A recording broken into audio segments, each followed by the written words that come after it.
So, lads, there is a WNBA team that have been very, very, very much in, like, they made it clear that they want Caitlin Clark, or they're eventually going to want Caitlin Clark.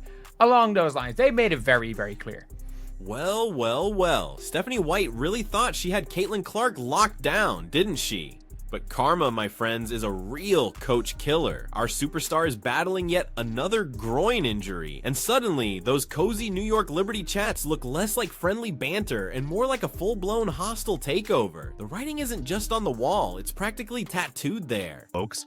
Clark in the bowels of the Barclays Center with Liberty coach Sandy Brondello and Brianna Stewart and Sabrina Ionescu.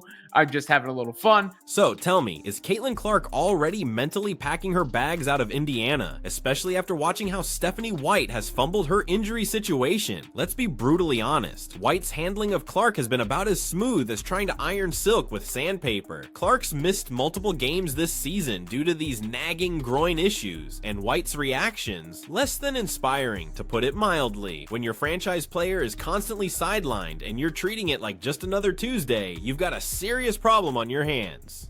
Yeah, I mean, there's a level of physicality that they're able to play with against her. I knew it as an opponent, and I see it as her coach. And I'm not exactly sure why, but it just is what it is. And we've got to help her learn to adjust and use it against them in certain ways.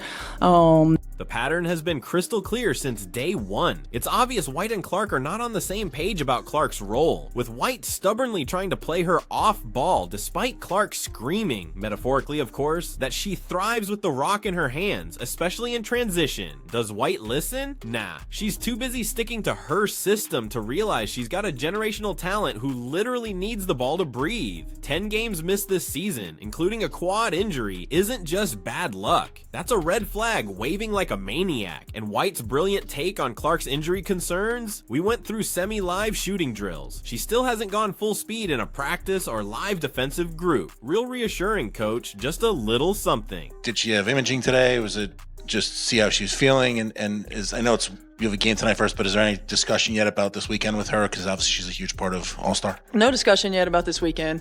There was imaging done. And obviously ruling her out for tonight, but there hasn't been any discussion beyond tonight. And the most infuriating part? Clark was sidelined for Wednesday night's game against the Liberty in Brooklyn after a right groin injury in the final minute of their win over the Sun. She was literally in tears on the bench, and White's response was basically a shrug emoji. She told reporters Clark felt a little something in her groin. A little something? Your star player is crying her eyes out, and you call it a little something? The disconnect is absolutely mind-boggling. Meanwhile, the New York Liberty have been circling like sharks who just smelled blood in the water, and honestly, can you blame them? Their CEO, K.A. Clark, has openly praised Caitlin's undeniable business impact, calling her a fire starter. They see the gold White clearly considers pyrite. Remember when Clark dropped a season-high 32 points, matching a career-high 7 threes, dominating the Liberty after her return from injury? That was Clark unleashed, healthy, and in the right mindset. What followed? More injuries, more missed games, and more head-scratching decisions from Coach White. We have just seen the New York Liberty players after the game meeting up with Caitlin Clark. It is Stewie, it is Sabrina Ionescu, there is Sandy Brondello. And by the way, Stewie is not leaving New York the rest of her career. That is one thing that I will be 99% sure of. That Stewie is not leaving. New York. Sabrina is not going to leave New York. I think there is a 50-50 chance Caitlin Clark leaves Indiana after her rookie season. The Liberty connection isn't just some fan theory, it's an undeniable vibe. Clark didn't just pick Sabrina Ionescu in the All-Star draft for kicks. That was a clear nod of respect to a player who's walked in her shoes, battled the same pressures. The mutual respect between Clark and the Liberty squad is palpable, a stark contrast to what she's clearly not getting from her current coaching staff. White's approach to Clark's playing time is questionable at best. She claims she wants 2 primary ball handlers and doesn't want Clark under duress 94 feet the entire time. Hold up, this is your franchise player. We're talking about the one who single-handedly launched the WNBA into the stratosphere, and you're worried about her playing too much? The coaching philosophy clash is getting louder by the minute. Clark herself plainly stated, "I think we need to do a better job of getting me the ball in transition. There's a fine balance of playing me off the ball and also getting the ball in my hands. That's when I'm the best." That's not a polite suggestion. That's Clark telling her coach exactly what she needs to succeed. White's response? Double down on playing her off ball. The recurring injuries are a massive concern, and White's handling of them has been, frankly, abysmal. Clark's current field goal and three-point percentages are the lowest of her young WNBA career in any 5-game span. When your superstar struggles, you don't just shrug and say her shot is fine. You adjust your entire system to prop her up. And let's address the massive elephant in the room, Clark's contract. She's only in her second year, giving her ample time to eye the exits. The Liberty aren't just well run, they're a championship juggernaut built to maximize talent, recently valued at a staggering $450 million, the richest valuation ever for a women's sports team. That's an organization that backs up its winning talk with serious investment. Now, compare that to the Fever's approach. They went 5-5 this season without Clark, recently stumbling against the Sparks. They're utterly dependent on her, yet can't seem to keep her healthy, or more importantly, use her effectively when she is healthy. That's a recipe for disaster, not sustainable success. The difference in how other teams view Clark versus how her own team treats her is damning. Clark's return game against the Liberty pulled in 2.2 million viewers, tying for the second most watched game of the season. She is appointment television, a global phenomenon, yet her own coach treats her like just another cog in her system. White's post-game comments often feel like she's actively trying to downplay Clark's impact. After their big win over the Aces, White was more focused on defensive metrics than giving credit to Clark's undeniable leadership, even when she was cheering injured from the bench. It's a baffling, almost insulting lack of appreciation. See, and this is one of the more important things. You see this right here? You see this right here? This is Caitlin's agent. This is Caitlin Clark's agent.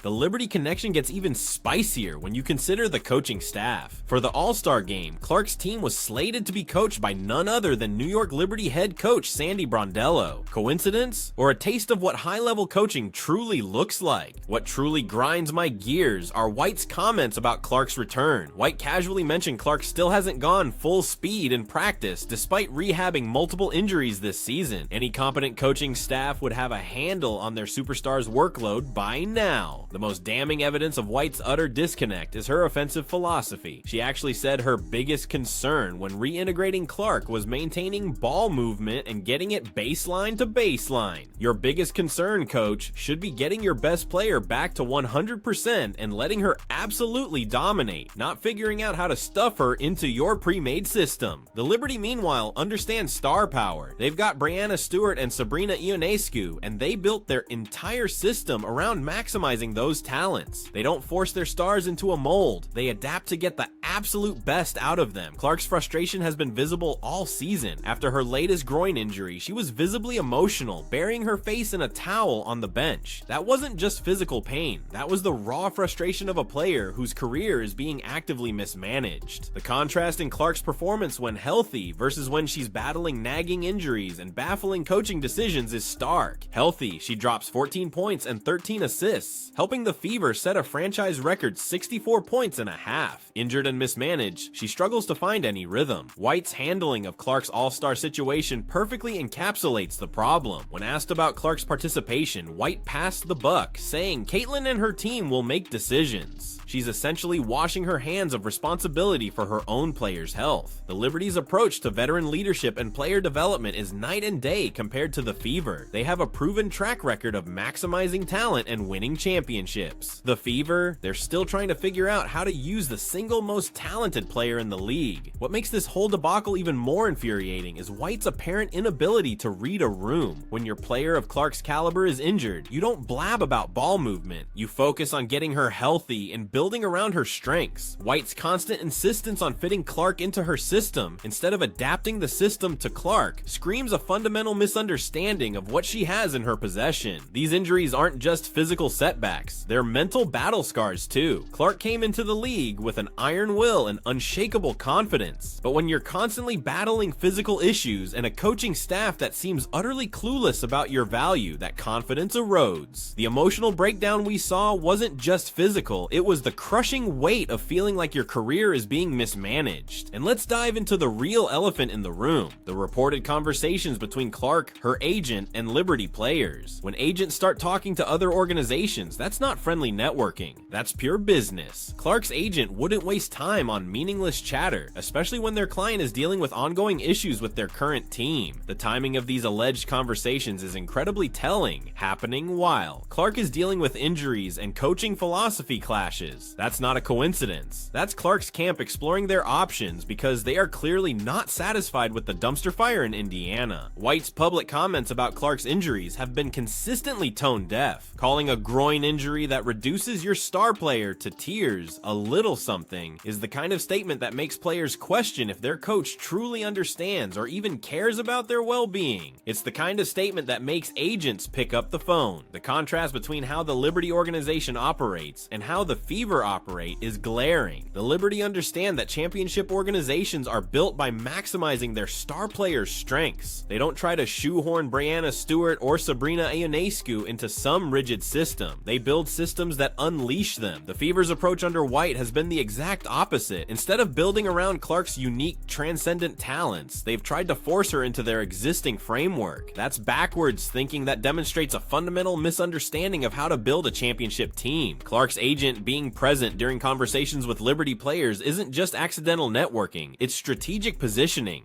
When you're dealing with a coach who doesn't seem to appreciate your client's value and can't keep them healthy, you start exploring other avenues. That's exactly what appears to be happening here. The most infuriating aspect of this entire situation is that it was completely preventable. White had a golden opportunity to build something legendary with Clark from day one. Instead, she's created a hellscape where her star player is constantly injured, utterly frustrated with the coaching philosophy, and now potentially eyeing the exit for her future. Look at any successful coach superstar relationship throughout sports history. They're built on mutual respect and understanding. The coach adapts their system to maximize the star's strengths, and the star buys into the team concept. What we're witnessing in Indiana is a coach who expects her star to adapt to her system without making any reciprocal adjustments. The writing is on the wall, etched in bold letters for anyone paying attention. Clark's palpable frustration with her injury situation, coupled with White's tone-deaf responses and questionable coaching decisions, has created the perfect storm. The Liberty are perfectly positioned to capitalize on this chaos, and they have the organizational competence to do it. The Fever better wake up, and fast, before it's too late. Clark's patience has its limits, and the Liberty are offering everything Indiana isn't: competent coaching, a championship culture, and proper star treatment. Stephanie White's karma is coming, and trust me, it's wearing a New York Liberty jersey. Don't forget to like and subscribe for more WNBA reality checks.